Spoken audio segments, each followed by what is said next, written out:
Hola, ¿qué tal? Somos Santiago Castrillón, José Arcadio Llano y Jenny Marcela Ortega y quien les habla, Yerlin Alexander Caicedo. En este video presentaremos nuestro análisis del caso Creditia para la tarea 4 de Sociología Jurídica. El título de nuestro trabajo es Creditia y la exclusión financiera, globalización, algoritmo y resistencia social en Macondo. Bueno, vamos al caso. En el país ficticio de Macondo existe Creditia, un sistema automatizado que asigna un puntaje a cada persona y decide pues quién accede a créditos, arriendos, oportunidades económicas, ¿sí? Allí ocurren tres historias. La primera, María Elena, una empleada doméstica de 48 años sin historial crediticio porque pues siempre pagó al contado. Detectan cáncer y necesita una cirugía. Pide su primer crédito, perdón, y Creditia la rechaza por no tener un historial. La segunda, Laura, una joven de 23 años recién graduada sin empleo formal, quiere emprender un pequeño negocio, pero pues también la rechazan por la misma razón. La tercera, Jorge, un hombre de 52 años con mal historial crediticio, una arrendadora llamada Ana Lucía decide confiar en él pese a su bajo puntaje, ¿sí? Pero pues luego Jorge incumple los pagos y ella se arrepiente. Como telón del fondo nace un movimiento social con el lema el derecho no puede depender de un puntaje y el hashtag no somos un número. Esta historia nos muestra un problema central. ¿Puede un algoritmo decidir quién vive y quién queda excluido? Bueno, y para entender Creditia usamos a Saskia Sassen. Ella propone una sociología de la globalización que va más allá de ver lo global solo en instituciones internacionales, ¿sí? Sassen dice que lo global también reside dentro de lo nacional. En sus palabras, el hecho de que un proceso o entidad se encuentre dentro del territorio de un Estado soberano no necesariamente supone que sea un proceso nacional, ¿sí? Puede tratarse de una localización de lo global. Eso es Creditia. Es un sistema de credit scoring, nació en Estados Unidos y Europa, ¿sí? Pero que se ha, digamos que, reterioralizado en Macondo, ¿sí? Sassen también habla de una nueva geografía de centralidad y marginalidad. Los centros son quienes tienen historial crediticio. Las periferias son quienes, como María Elena y Laura, son invisibles para el sistema. Ella dice que la globalización no abarca todo el planeta, ocupa espacios muy definidos. Creditia no es una falla local aislada, es la expresión de la globalización financiera produciendo exclusión en territorios macondianos, ¿sí? Exponiendo el tema de movimientos sociales y basados en el autor Julián Giraldo, el cual estudió en la Comuna 8 de Medellín la manera en la cual tres organizaciones sociales se opusieron al proyecto Cinturón Verde Metropolitano, un proyecto de ciudad neoliberal. Estas tres organizaciones construyeron lo que el autor Giraldo llama derecho desde abajo, reivindicando el derecho a la ciudad y al territorio. Eso mismo hace el movimiento hashtag no somos un número en Macondo, el cual no pretende eliminar el crédito, sino que el acceso a bienes básicos no dependa de un porcentaje ciego que ignora historias de vida. El autor Giraldo, siguiendo a Boaventura de Sousa Santos, dice que junto a globalizaciones hegemónicas existen globalizaciones contrahegemónicas.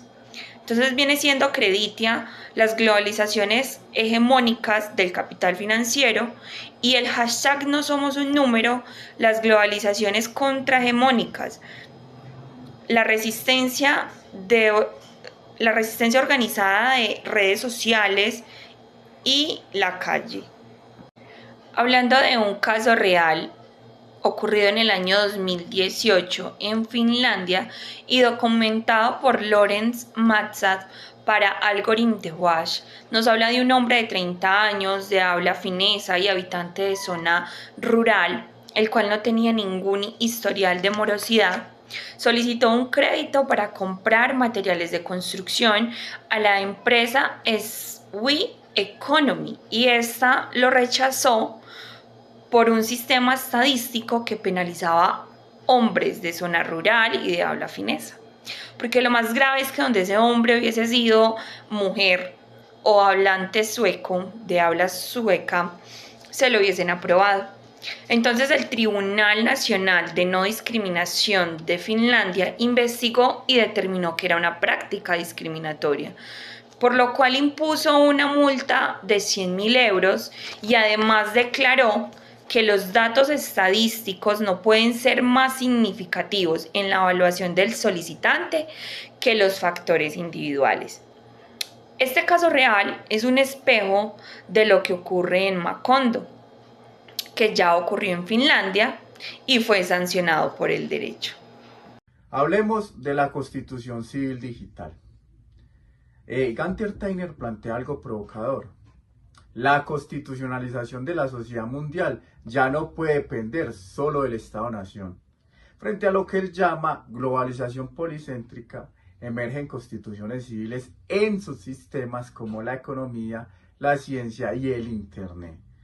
Steiner dice que la constitución de la sociedad mundial no se hace realidad exclusivamente en las instituciones de la política internacional, sino que se genera en la constitucionalización de una multiplicidad de subsistemas autónomos.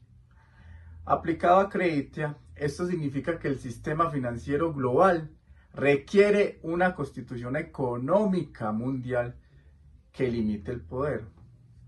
No como un Estado mundial que no exista, sino mediante reglas que surjan de la tensión entre el mercado, la sociedad civil y el derecho. Steiner habla también del acoplamiento estructural entre el subsistema económico y el derecho. Eso implica que no basta con que en el estado de Macondo se expida una ley. Se necesita que los afectados organizados en movimientos puedan incidir realmente en las reglas de Creditia. Hablemos ahora de 4 principios constitucionales. Del caso finlandés y de la demanda del grupo denominado No Somos un Número, se desprende 4 principios.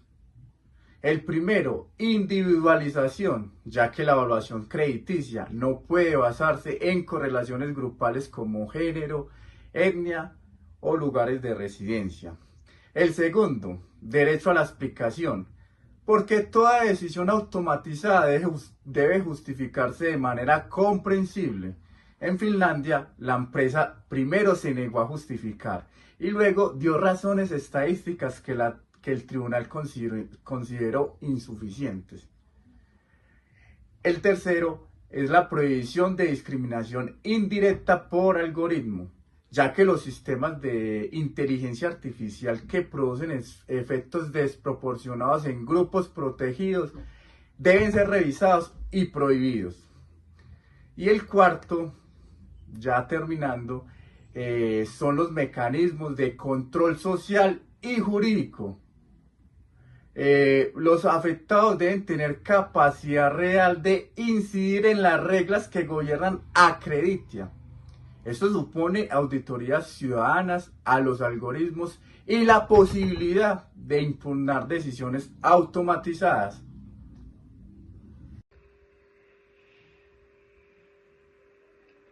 Ahora cierro yo la corriente del Moment Loss de Adbar, Achar y Simonson. Nos da una lección metodológica y ética. Ellos hablan de lo que era resistent, es decir, prestar atención a las formas reales de resistencia popular. Dicen que los académicos del derecho de los movimientos sociales encargan un ethos de solidaridad, colectividad y responsabilidad con los movimientos sociales de izquierda. Esto significa que el jurista no debe ser un experto individual que habla desde la Torre de Marfil, sino que debe reposicionarse como parte de un proceso colectivo de generación de ideas y estrategias para el cambio social. En nuestro trabajo asumimos esa postura, no analizamos el movimiento. No somos un número como un objeto distante, sino como un interlocutor y un aliado epistémico.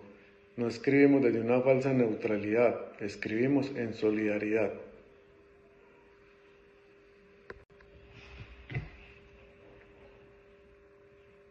Terminamos con 5 conclusiones. Primera, Creditia no es un problema técnico aislado, es una localización de lo global como nos enseñó Sassen. Segundo, el movimiento numeral Somos un Número es una globalización contrahegemónica y una práctica de derecho desde abajo, como lo documentó Giraldo. Tercera, el derecho no puede quedarse en el formalismo. Urge una constitución civil del sistema financiero que limite la automatización discriminatoria, como propone Teuner. Cuarta, Macondo tiene una oportunidad si el movimiento logra llevar el caso a los tribunales. Puede sentar un precedente como el de Finlandia, donde se estableció que los datos estadísticos no pueden prevalecer sobre la evaluación individual.